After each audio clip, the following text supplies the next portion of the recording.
you afterwards. And then again, if you don't want to appear on the recording, please feel free to turn your video off, and then it will just come up with kind of initials. And yeah, we'll get going. As always, again, conscious that we've got lots of different abilities and experiences in the room, so I'm probably going to use terminology and words that may not, or even talk about subjects that may not make sense to some people, but equally I like that because it's starting to stimulate thought and it's starting to stimulate interest, and I welcome questions about that. So if you've got any questions and you want to pick them up afterwards, if you don't want to pick them up as a group, then please make sure that you share. So tonight's presentation is going to be on putting, and I'm hoping to pull together some of the stuff and it will make sense, some of the stuff we've spoken about in previous presentations, and so you can kind of almost see it in action in the developing of a skill. I will possibly reference other presentations, but you don't have to have listened to those presentations to hopefully get something out of this evening. But tonight's presentation I thought would be quite nice to title How to Make Every Putt, which would be pretty cool. And of course, there's a slight trick on that, as those with experience in golf might have picked up. And what's important is understanding what we mean by that. So how to make every putt, and I truly believe that's something that you can strive for and you can achieve, is the definition of make. And this comes from a story from Peter Jacobson, who missed a 6-foot putt on the last hole to get into a playoff to win a major championship. And the commentator at the end said to him, "Oh, it's a shame you didn't make that putt." And he just looked the commentator straight in the eye and he went, "Oh, I made that putt, it just didn't go in the hole." And I love that as a phrase, because what he means by that is that he delivered and executed his action plan exactly how he wanted to. It just wasn't the right action plan for that moment. And I think there's so much we can learn from that.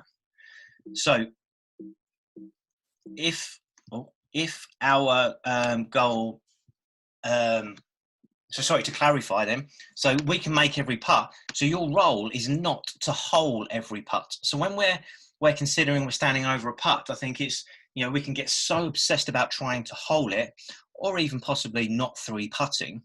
But your role is definitely not to hole every putt.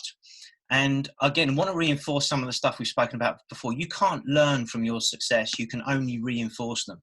So every success that you have, there's your opportunity to reinforce. Every time you design a new action plan for a new shot that you haven't played, and you pull it off, there's a chance to reinforce what you did well. You can learn from your mistakes, and if you play a lot of golf and you aspire to play a lot of golf and you see a long-term future in golf, you're going to make lots of mistakes. So the goal isn't to not make mistakes, but it's to learn from them. And we spoke about that in the quality practice and how we utilize feedback. So we want to create action plans which link to predicted outcomes that you can compare to actual outcomes, which provides information that you can use as feedback. And that's the ongoing journey. And I think the ongoing fun thing about golf is it's played. And I had a session today where, and it's kind of nice to talk about sessions that you've had today and real life scenarios, where somebody was asking for consistency and they wanted more consistency, but then they said they wanted to hit the green, for example, when the ball was above their feet or below their feet or out the longer grass or from the fairway or to a pin that was cut on the left or to the right. And I was just listening to all these different examples and, oh, that's interesting. So you want consistency in an environment that's inconsistent. And he just looked back at me and smiled and he went, yeah. So I think it's an interesting take on what we're trying to achieve. And again, we've spoken about what consistency means. So what does good performance look like? So we don't necessarily want to hole, or we want to hole every putt, but our expectation isn't going to be to hole every putt. So putts per round has often been given a bad rap. It's, it's not relevant because it depends on how many greens you hit and it depends on how close you hit the golf ball. And to an extent, that is true. But there's certainly a value to putts per round, and the fewer putts you have per round, the better you are, irrespective of how many greens that you hit. So I wouldn't fall into that argument and discussion point. Your goal is to have the fewest amount of putts every time you go out as possible. So there's an indication there of what good performance looks like for different handicaps. And I just wonder and ask the question to you, is that what you might expect? Is that something that, is that performance better or worse than you might have expected? Here's another example of performance that I've used in a previous presentation where we talk about the percentages made from close range from inside 8 feet. So from 4 feet, 86% of putts are hold. So from 4 feet, just 4 feet, 86 out of 100 putts would be hold. So 14 are missed from 4 feet. And from 8 feet, 51% are missed. And these stats do kind of change in depending on some of the different types of media you might be reading or seeing, or what era they might be from. But they're actually pretty consistent throughout. They change by 1 or 2%. So I think they're pretty reliable statistics. So you've got a 50-50 chance, or the best players in the world have a 50-50 chance from 8 feet. And then, yeah, I see many club golfers who stand over 6, 7, 8 foot putts and get really upset when they don't go in. So it allows me, I kind of ask the question then to myself is, what are they upset about? Are they upset because they didn't commit or execute their action plan, or are they just upset because it missed? Because there's a big difference as to why you should be upset and how that impacts your future learning and future performance. And here's an interesting one. What percentage of putts do we really hold? So this is based on scores, amateurs that kind of average 100, amateurs that average 90, amateurs that average 80, and then again there's some pro seasons. This was taken from an article in Today's Golfer a while back. And again, I just ask you to have a look at those statistics. And when we spoke about difficulty in one of our presentations, we talked about functional difficulty, and that pretty much, nominal difficulty, i.e. the further away from the hole you are, the harder it is. That pans out whatever level. That's a predictor. But functional difficulty does change, and you can see that again. So for the 100 shooter from 5 feet, they're 43% successful. And for the PGA Tour winners, they're 86% successful. So obviously very different statistics there that's going to massively influence and impact their ability to score. But here's the interesting thing. When it comes to comparing yourself to a PGA Tour winner, then there's you're going to be a lot closer to being able to compare yourself from 5 feet than you are from trying to get the ball into a hole from 400 yards. So it's a great opportunity for us to look at that and then start to understand, well, how can I use this information to help inform my practice, design practice sessions so I can set predicted outcomes, and then I can take action towards achieving that. And then how does that transfer to the golf course? So useful to know what good performance looks like. And then if my role isn't to hole putts, but my role is to make every putt, then what do I need? I need to choose an intended line.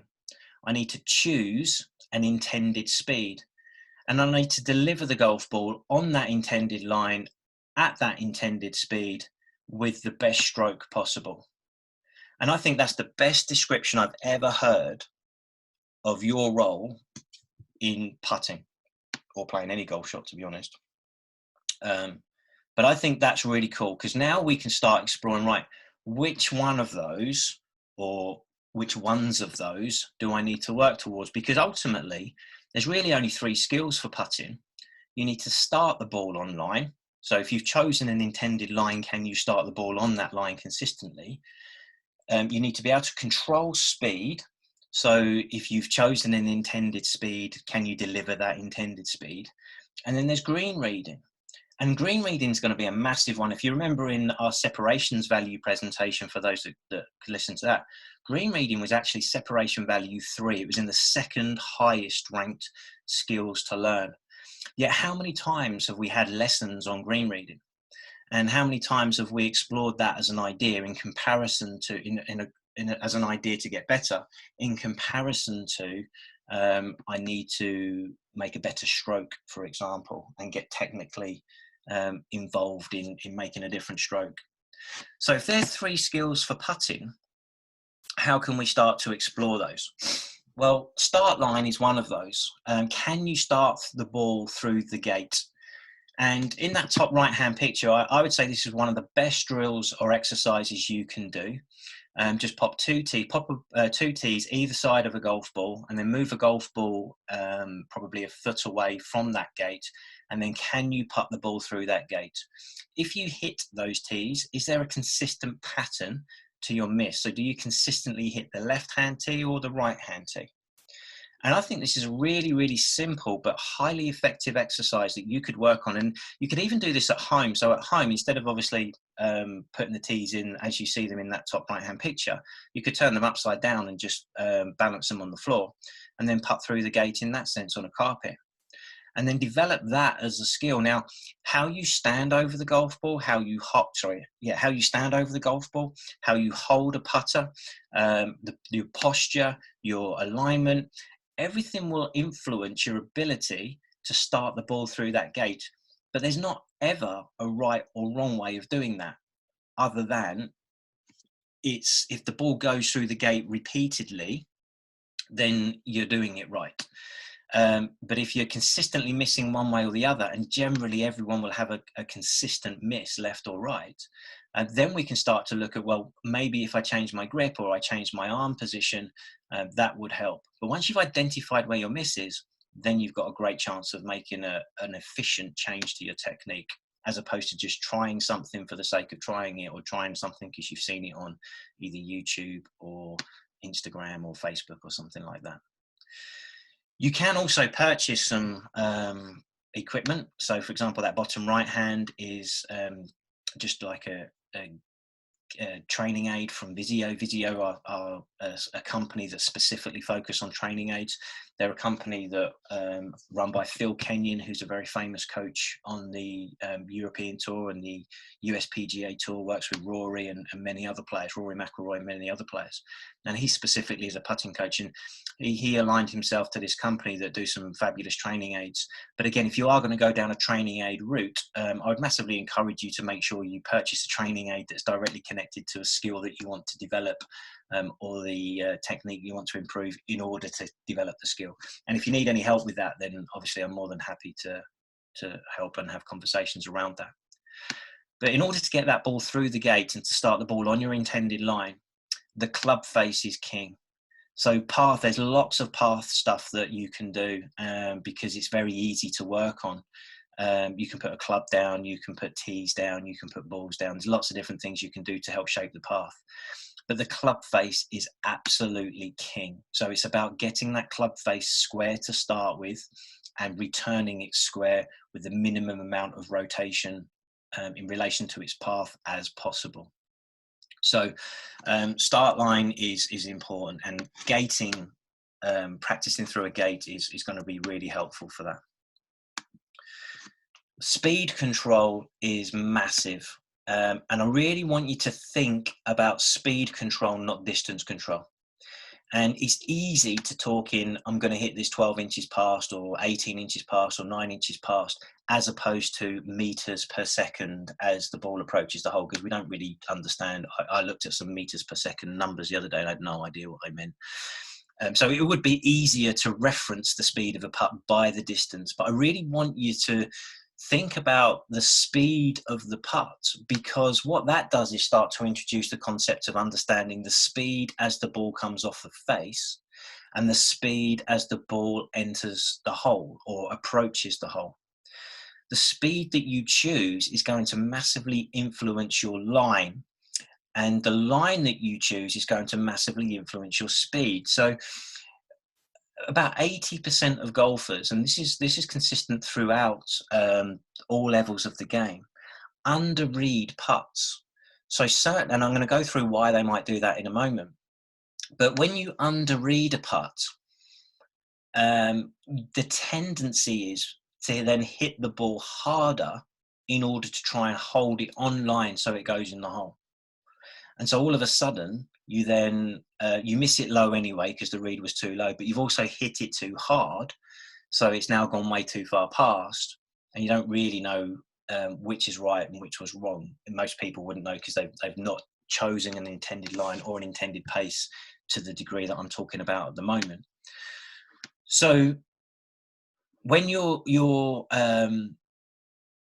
choosing line, I think it's going to be really interesting. One of the things I want to introduce you to this evening is the understanding that you can actually, there's not one way to hole a putt. The same putt can be holed different ways. And again, I want to show you that this evening. But developing speed control is really important. And the other thing about speed and getting control of speed is it actually influences the size of the hole. So here's an interesting slide. How much of the difference does speed make to the size of the hole? If the ball's dying at the hole, i.e. it's just losing all its pace at the hole, then you've actually got the whole hole to work with, all 4.25 inches of it. If the ball's travelling at a speed where it's likely to go about 6 inches past the hole, then the hole size drops to 3.8 inches. That means if it catches the edge of the hole outside of that 3.8, then it's likely to lip out. Going 1 foot past, the size of the hole changes to 2.6 inches. Going 2 foot past, 1.9 inches. Going 3 foot past, potentially the size of that hole is 1.4 inches. You've got to hit the middle of the hole within that 1.4 inches without the risk of it spinning out. And for the more experienced golfers in the group, I think an interesting phrase they might have heard before is kind of never up, never in. And so when we get never up, never in, we tend to be firmer with our pace without realizing that actually by going firmer, we're making the hole smaller. And it then begs the question, does that make it harder for me to hold that putt? So the idea of thinking, I definitely don't want to leave this short, so I'm going to ram it past. Well, actually, you're reducing your chances of holding it and increasing your chances of free putting if you do ram it past. So going 5 foot past, the effective size of the hole, the capture of the hole is 0.5 inches, which is quite interesting. And we wonder why the hole lips out so much, or the ball might lip out so much. So I think it's an interesting statistic to look at and understanding to have. So capture speed again. This is from work by a guy called Paul Hurrian, who again is a biomechanist who's done a lot of work with Paul Drake Harrington and other major winners, again on the European Tour and USPGA Tour. And he done some research on capture speed, and he did it in particular where you can see the clock face in that right hand picture there. Well, 12 o'clock represents a downhill putt and 6 o'clock represents an uphill putt. Now, when you think downhill, most people, when they think downhill putts, they actually think this is going to be really fast. But I want to switch that over for you, and I want you to start thinking that this is going to be really slow. And I want you to think about that terminology in time, not speed. So if I've got the same length downhill putt to a same length uphill putt, it will take longer for the ball to get to the hole on downhill putt because I'm hitting it softer. And if I'm hitting it softer, the ball's rolling slower, and gravity, which obviously has a massive impact on the roll of the golf ball, will play its part and influence the amount of slope or how the ball rolls down the slope, if there is any at that point. But on the assumption that 12 o'clock is straight downhill and 6 o'clock is straight uphill, based on the speed of the ball traveling at the hole, the downhill putt, the size of the hole is much bigger than the uphill putt, which again, I think is fascinating information to know and again understand related to speed and how important speed is when it comes to putting well.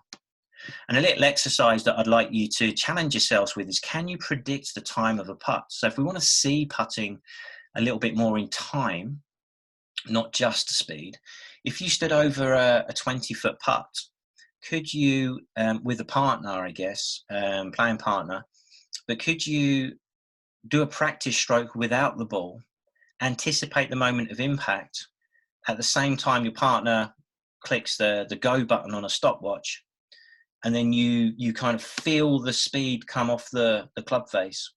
You kind of look as though you were looking to see where the ball was going, and then you say stop when you think the ball would have stopped. And whatever that time is, record it and then actually hit the putt and execute the putt and see how close the time of the actual putt was to the time of your predicted putt. And it's a really, really good exercise to do, because there's certainly at the moment some correlation between those that are very good at predicting that time are very good at speed control. And it might be a really good way to develop speed control without actually hitting lots of putts. So time and understanding that terminology is going to be really important. Downhill putts are slow putts. They're not fast putts. Another influence over getting consistency in speed, and how do we get the speed that we're looking for? How do we learn to control that? Well, again, it's for me understanding that you're never trying to hit the golf ball. You're trying to roll the putt. And again, that's terminology that's often used. We want to roll the putt. And it's quite nice. This is a nice image where we can see the 1 to 12. And if we're making a putt, we want that backswing and that follow through to be about equal length. And what we want is the time between those two purple arrows to be the same repeatedly. So if I had the same length putt, I would want to consistently swing it between those arrows, and I would want the timing and the tempo to be the same. So if I could record the time, it would be consistent, and the tempo would be consistent.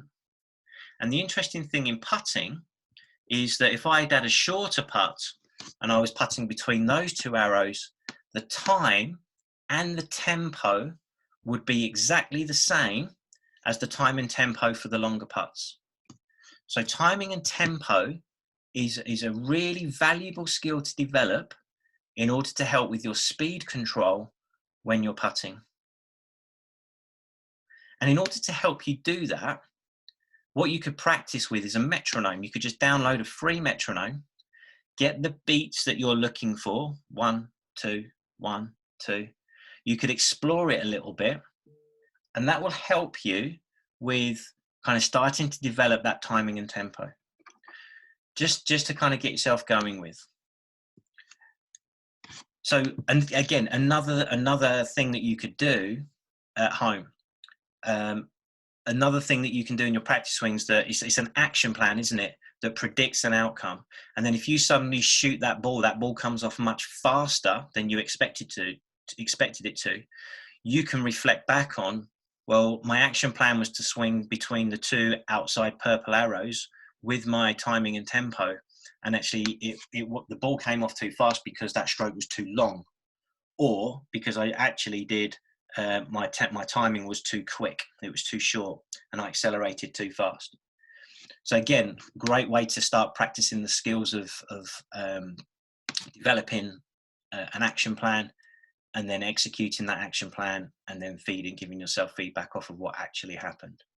So metronome becomes a very powerful tool for you to work with and practice your putting with.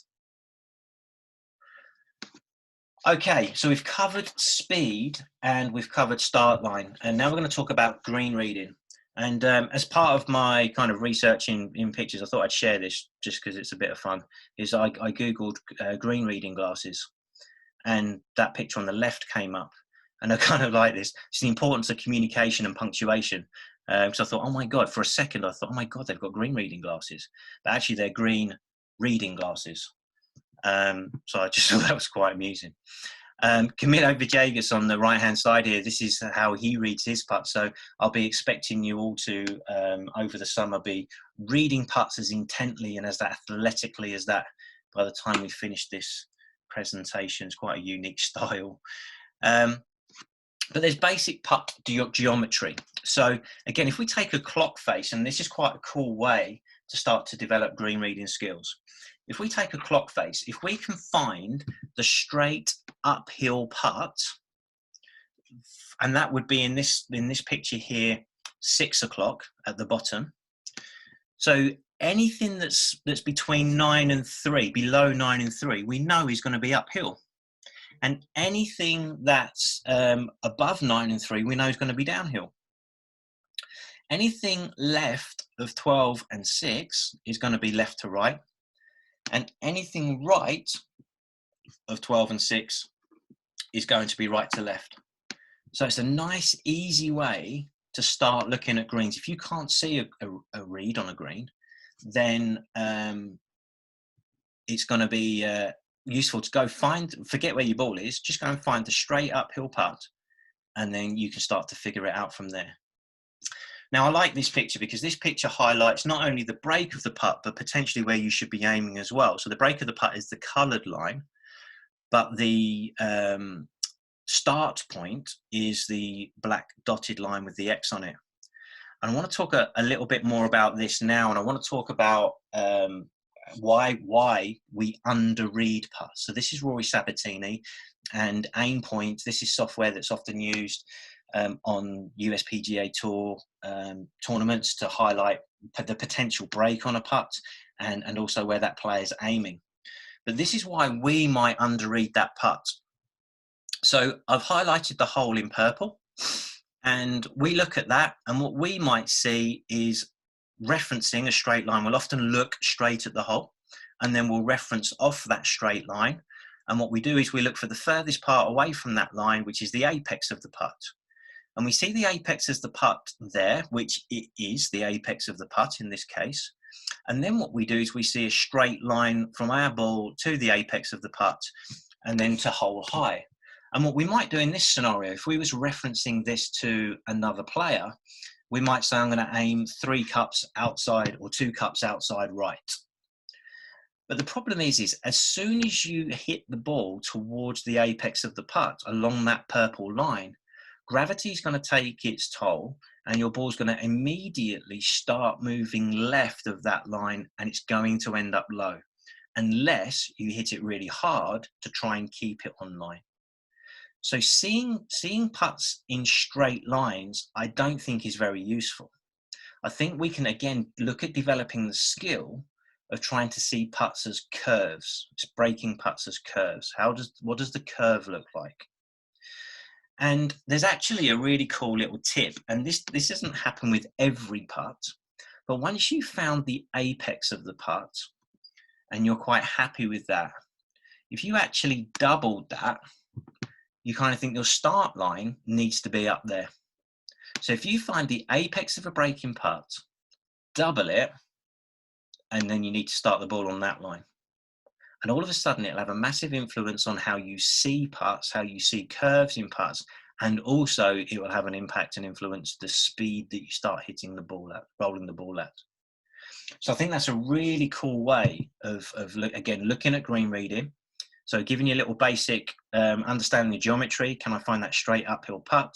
Once you start to understand the curve, it's a curved line that you're looking for, and there's no straight lines on curving putts. And then you can say, right, there's the apex. Right, if I double that, then that's going to give me my start line.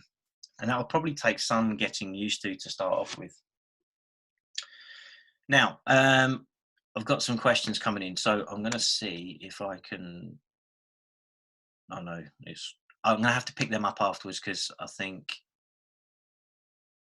I'm not quite sure how to get into them at the moment. So I'll just carry on, and then I'll pick any questions or any of the chat up afterwards. So hopefully that makes sense. Got some examples for you. This is a colleague of mine from England Golf, Mike Kansky. He works with Phil Kenyon up at Formby Hall, works with lots of amateur golfers, high-level amateur golfers. He works with me, with the girls with England Golf, and also many European Tour ladies and men's players. And he's got some really funky equipment. He's got a platform, his golf club in his studio. He only coaches putting, and on that platform you can change the angle, so you can practice breaking putts. And he's also got this really cool software that shows you the start and the break of the golf ball.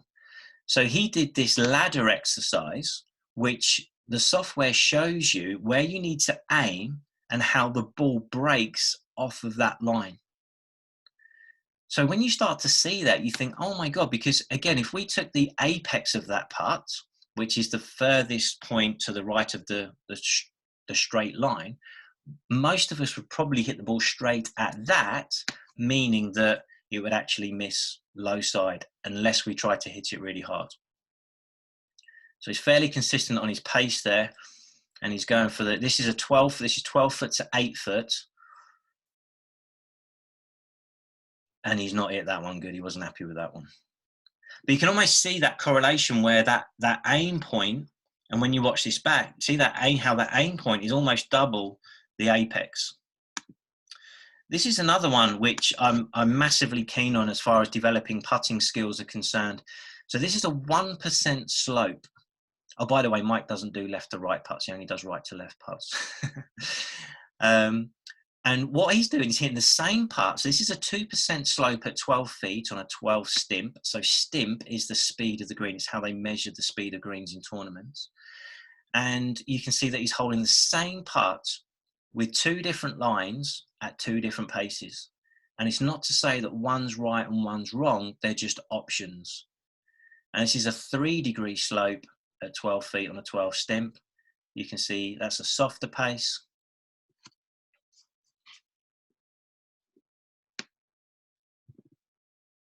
And a slightly firmer pace, a slightly faster speed.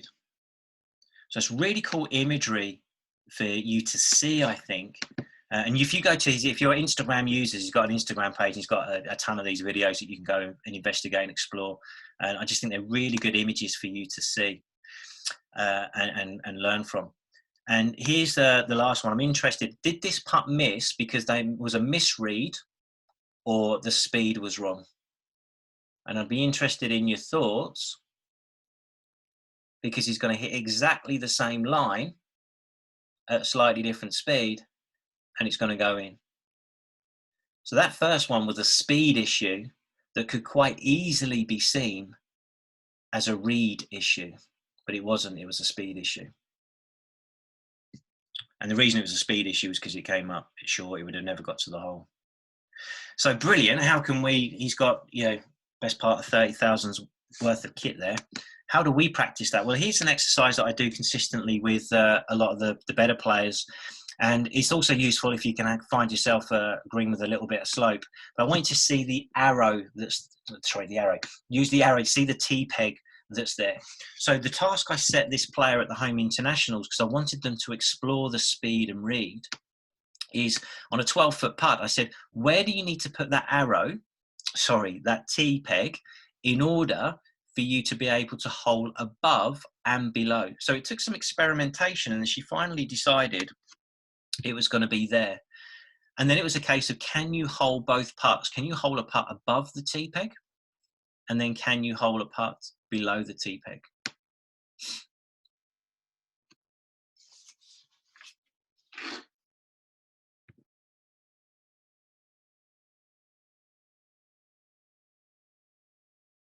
And as you can see, she was quite delighted with holding both of those. But that's a really cool exercise to do for you to start exploring different lines, different speeds and different reads to hold the same putt. So let's get into some practical stuff. These were very kindly donated today for us.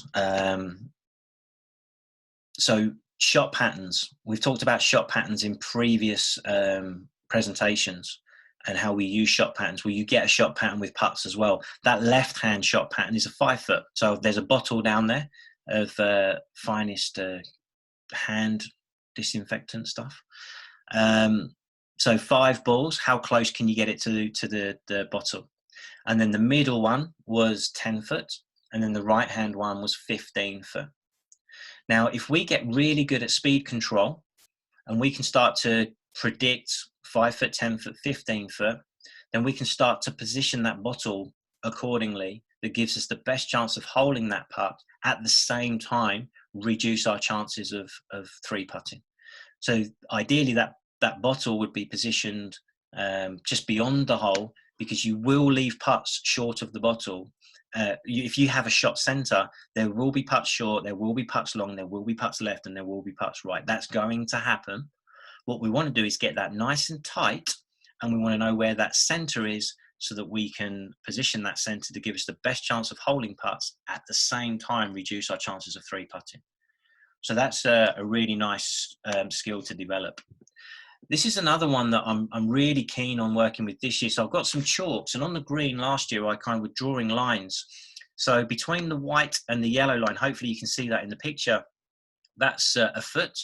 Between the white and the red line is 2 foot. and between the white and the blue line is 3 foot. So there's a foot between each one.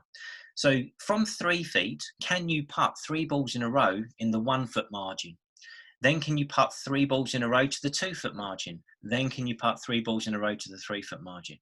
Then move back to 5 foot, can you repeat the task? 7 foot, can you repeat the task? 10 foot, can you repeat the task?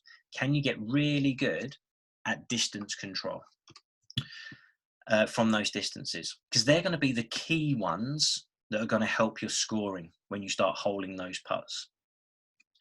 Applied to a hole, we can draw a little rainbow around the hole, and hopefully you can see just beyond the flag there's some T-pegs, 3 foot, 5 foot, 7 foot, 10 foot. Can you practice, can you hold that putt where the ball's traveling at a speed where it will just finish in this 1 foot circle? And then have a go from the same distance where you finish in the 2 foot circle. And in the final one, can you do it in a 3 foot circle? You'll probably find that you'll have a preference. You'll probably find that you prefer it to be in the 1 foot circle or the 2 foot circle or the 3 foot circle. If you go beyond the 3 foot circle, you're very much inviting 3 putts in. So I wouldn't recommend you go beyond that. And we've already discussed how much smaller the hole is the faster the ball's traveling. So I think that 1 foot, 2 foot is a great preference. But I promise you that lots of the better players, that they practice this kind of thing. They don't practice hitting the same putt over and over. They practice getting good at, right, this 4 foot putt, if I chose this pace or this speed, what would the line be? If I chose a different speed, what would the line be? So they get really good at holding the same putt in different ways. Okay, so some games. So that's some kind of skill development. What about some games? So how many putts does it take to hold 65 feet of putts? So this is going to test your ability to measure putts. And anyone who's working with me over the summer that's going to get good at putting and wants to score lower, we're going to be measuring length of putts. And it's obviously going to be very helpful for those measurements to be fairly accurate. So one of the skills that we're looking for over 18 holes is what would be the total footage of putts that I've held. So for example, if I'm just very good at lag putting, I'm going to be tapping everything in. So I'm going to probably hold 25 to 30 feet to putt. But actually, I want that to be pushing 65 feet. And then once you've achieved 65 feet, we've already had the conversation about quality practice. How do you change the functional difficulty of that? How do you facilitate it? So if 65 feet is too hard, how can you make it easier? And if it's too easy, how can you make it harder? How can you extend that? But that 65 feet should be achievable within 18 putts. If it's taking you 30 putts to get it, then it's not good. So you can almost set yourself a personal goal in this scenario to say, okay, what's the most I could get in 18? But I consistently want to be above 65.